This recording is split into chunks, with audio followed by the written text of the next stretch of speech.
हरे अंग अंग देहिया टूटता, मकई के लावा जैसन फूटता। अंग अंग देहिया टूटता, मकई के लावा जैसन।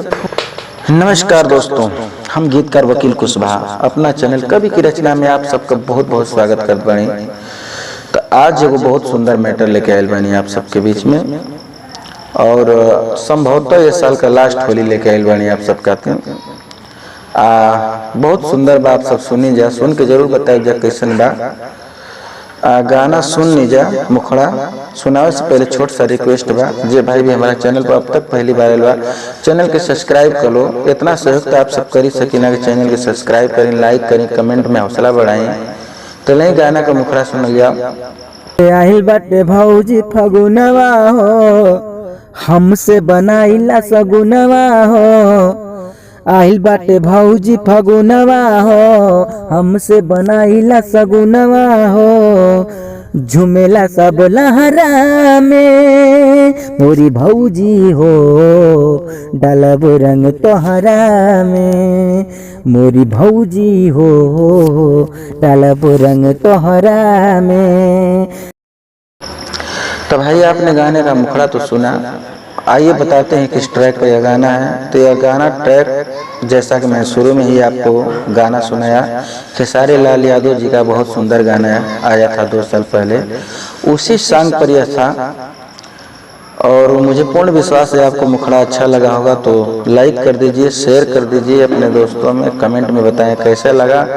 और लीजिए, गाने का अंतरा बहुत सुंदर है दोस्तों, लीजिए दोनों अंतरा सुनिएगा और सुन के जरूर बताइएगा कैसा है। खाले ले बानी रंग पिचकारी, हवा रंग न तोहार साया सारी। तू खियाल करा होली में देवर को, लहे लहे डाली कुछ न बिगारी। देखा ले बानी रंग पिचकारी, हवा रंग न तोहार साया सारी। देखा घोर ले बानी रंग लाल हो, रंग तोहार गोरे गोरे गाल हो।